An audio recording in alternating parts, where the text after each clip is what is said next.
Meus amigos, tem gente que brinca que o mundo não dá voltas, que ele capota. E nós estamos vendo um capote no mundo político, ou pelo menos na militância petista hoje. Alguns que chamaram o PDT de partido do Centrão, que o PDT agora é aliado de Bolsonaro. Teve um certo canal no YouTuber aí, que é um canal petista, que colocou na thumb o símbolo do PDT com o número 17, fazendo arminha com a mão. E quase todo mundo, salvo uma exceção ou outra, realmente criticando e cobrando o partido, porque 100% dos senadores votaram a favor da PEC do calote. Sim, não adianta a gente falar precatórios, que é uma palavra que muita gente escuta e não entende. Estão dando calote com a justificativa de pagar o Auxílio Brasil.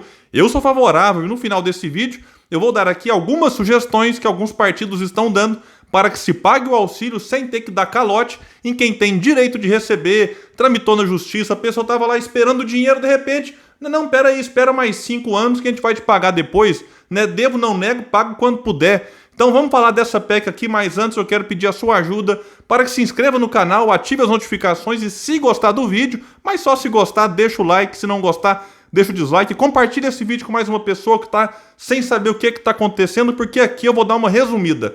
É o seguinte, eu vou deixar um link de uma matéria do Estadão que diz que o Senado aprovou a PEC dos precatórios, que abre caminho para o governo do presidente Bolsonaro implantar o programa Auxílio Brasil com benefício de R$ 400 a partir de dezembro.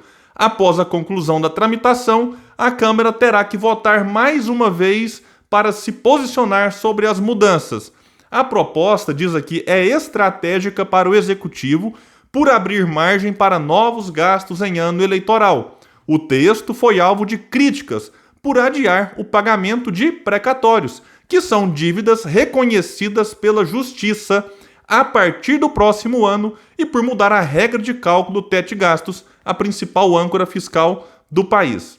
Após alterações, no entanto, o governo conseguiu os votos favoráveis no Senado, até mesmo na oposição. Foram 2 votações. No primeiro turno, o placar foi de 64 a 13, no segundo foram 61 votos a 10. Aqui a matéria vai destacar algo curioso, que de última hora o relator incluiu um dispositivo que, de acordo com técnicos do Congresso, dispensava o Executivo de cumprir todo o teto de gastos em 2022. Bezerra, senador, classificou a interpretação como maluquice, mas retirou o dispositivo após o Estadão Broadcast revelar o impasse e integrantes da equipe econômica reagirem. Bom, o Estadão fez um resumo das principais mudanças feitas no Senado. Prazo mais curto, o Senado diminuiu em 10 anos, de 2036 para 2026, o prazo de duração do limite para o pagamento dos precatórios, dívidas que o governo precisa quitar depois de condenações judiciais. Ou seja, o próximo presidente vai acabar tendo também que pagar aquilo que deveria ter sido pago só pelo governo Bolsonaro. Outro ponto aqui que foi modificado, carimbo. O espaço fiscal aberto com a PEC será destinado para o Auxílio Brasil, despesas com saúde, previdência e assistência social. Importante? Importante, mas há quem tenha receio de que alguma manobra possa ser feita aqui. E eu vou explicar daqui a pouco o que eu acho que deveria ser feito para que pudesse, então, destinar auxílio sem ter que dar o calote em quem tem direito de receber tudo em 2022.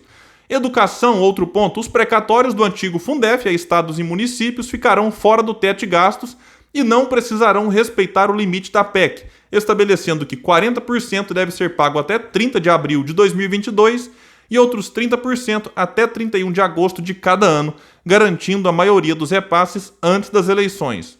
Auxílio permanente. O programa de transferência de renda terá um caráter permanente. Os limites e condições serão dados por lei até 31 de dezembro de 2022.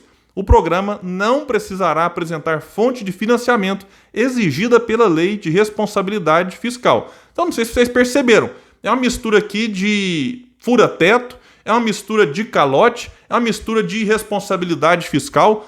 O PT, então, orientou o voto sim e todos os senadores presentes votaram sim. Vale lembrar que no dia 4 o PT na Câmara postou no seu Twitter: o PT votou contra a PEC dos precatórios, também conhecida como PEC do calote.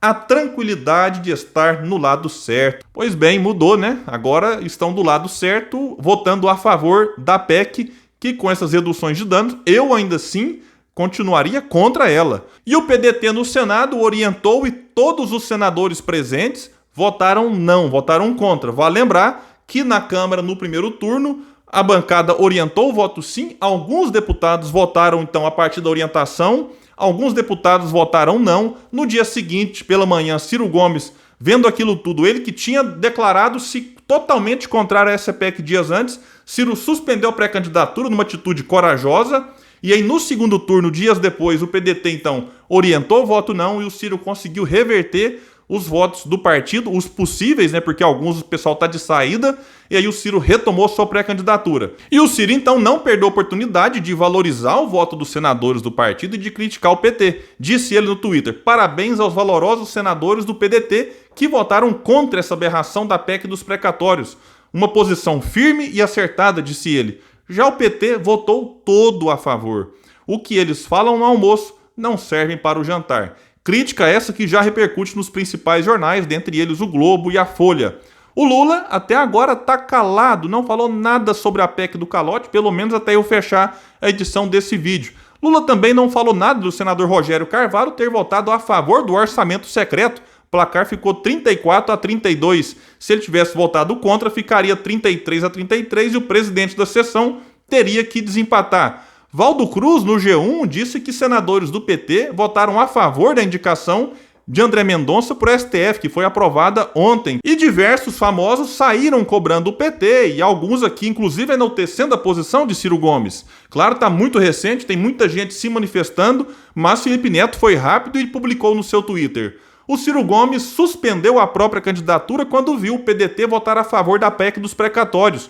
O partido mudou de posição. Aguardando o posicionamento do Lula, agora que o PT votou 100% a favor da PEC no Senado. Mesmo desidratada, a PEC continua vergonhosa. Felipe, espera sentado. Posso até queimar a língua. O Lula vai no Podpah, talvez ele resolva falar alguma coisa lá, se for indagado. Se não for indagado, ele vai ficar caladinho, como ele costuma fazer em assuntos delicados. Antônio Tabet também foi no seu Twitter e cobrou: o PT Brasil votou todo a favor da PEC do calote de Bolsonaro. Essa é a nossa oposição, entre aspas, de esquerda, entre aspas. E o silêncio dos críticos do governo sobre isso, aqueles mesmos que criticaram o PDT há algumas semanas, é ensurdecedor. Maurício Ricardo, lembrando que ele é de Uberlândia, a mesma cidade que eu, foi no seu Twitter e disse: hoje tem e o Lula? E o PT?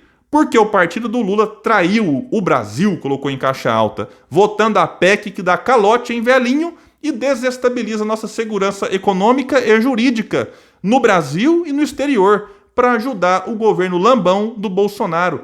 Vergonha! E como eu disse, tem outras pessoas se posicionando, mas entre uns a passação de pano tá alta entre os mais vinculados ao PT, o que não é o caso do Maurício Ricardo. Eu até faço questão de destacar isso aqui. Eu mesmo já fiz algumas cobranças, porque em alguns vídeos ele acha que o Ciro equipara aí, ou iguala Lula e Bolsonaro, o que não é verdade, já falei sobre isso.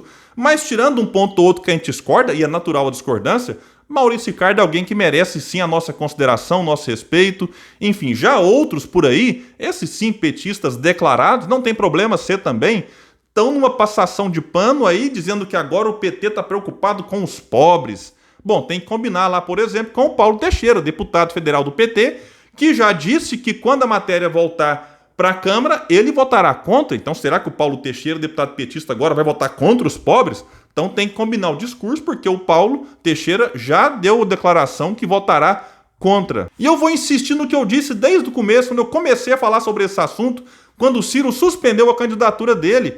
Toda essa bagunça, esse jeitinho daqui, jeitinho dali, arruma gambiarra dali, outra gambiarra aqui embaixo, não tinha que acontecer. Quer dar dinheiro para os pobres? Quer ter responsabilidade social, como a Simone Tebet disse? Vamos lá. Vamos arrumar então aqui saídas para o governo. Eu citei algumas, nós teríamos várias outras aqui. Por que não cortar renúncias fiscais? Que no Brasil é uma aberração. Muitas delas começaram com a dona Dilma. Hoje nós temos aí em torno de 350 bilhões que o governo abre mão. Parte da renúncia, correta, porque tem coisa que você abre mão daqui e você encontra uma justificativa do outro lado. Ok. Mas, por exemplo, alguém me explica? Para que você tem que abrir mão de arrecadação de impostos em cima de salmão, filé mignon, queijo suíço, O Mauro Benevides Filho, um dos assessores econômicos da equipe do Ciro, já diz que só nesses 3 itens daria em torno aí de 8 bilhões de reais. E o Ciro propõe, inclusive, cortar 20%, que o Ciro critica, não é aqueles que criticam para ver o quanto pior, melhor, mas não, ele oferece saídas. 20%. Vamos cortar 20% aqui. Você arrecada 70% só nisso. Nem reforma tributária precisa, só em renúncia fiscais 70 bi. Mas não querem mexer na galera que tem benefício. Por que não cobrar imposto sobre lucros e dividendos? Ah não, William, porque isso aí é uma coisa antiquada. O mundo inteiro cobra, é só Brasil e Estônia que não. Por que não aumentar o imposto sobre as grandes heranças? Nos Estados Unidos é em torno de 30%. No Brasil vai de 4% a 8%. E a maioria dos estados cobram 4%. Por que não cobrar imposto sobre grandes fortunas? Ah, mas aí Lula e Bolsonaro acham que a fortuna vai fugir para outro país. Não, se você cobrar um percentual baixo, 0,5%. De cada R$100 que a pessoa tem, ela vai dar 50 centavos. Mas não é você, a maioria das pessoas que me ouvem aqui, é quem tem acima de 20 milhões. Então quem tem abaixo de 20, ou enfim, vamos criar uma alíquota menor, 0,25 para quem tem acima de 10. Vamos discutir o assunto? Então formas de arrecadar tem. Então se quiserem pagar o Auxílio Brasil, não precisava de fazer esse rearranjo todo, de fazer uma PEC, de 2 turnos na Câmara, 2 no Senado, agora volta para a Câmara. Não precisava disso. Tinha muito jeito de fazer, só que a gente sabe que no Brasil, quando fala em mexer com o interesse lá de cima, aí eles dão todo jeitinho aqui embaixo, enfim, dá calote aqui, dá calote ali, aí atenua danos, desidrata a proposta, que todo mundo fala, nossa, desidratou, nossa, reduziu danos. E a redução de danos faz parte do diálogo, faz parte das negociações, mas se quisesse fazer algo sem ter que mexer com essa quantidade de coiseiras aí, tinha jeito. Sabe o que faltou para fazer a coisa certa? Faltou vontade política, faltou coragem, faltou projeto de Brasil. O Brasil tá à deriva, o Brasil, enfim, agora tá aí discutindo quem é o menos pior para 2022, enquanto não se discute projeto, ideia. Eu aqui no canal vou insistir até o fim. Ou a gente aposta num projeto nacional de desenvolvimento, ou de fato eu não sei o que vai ser do Brasil de 2023 para frente. Meus amigos, eu fico por aqui e até o próximo vídeo no canal Politizando.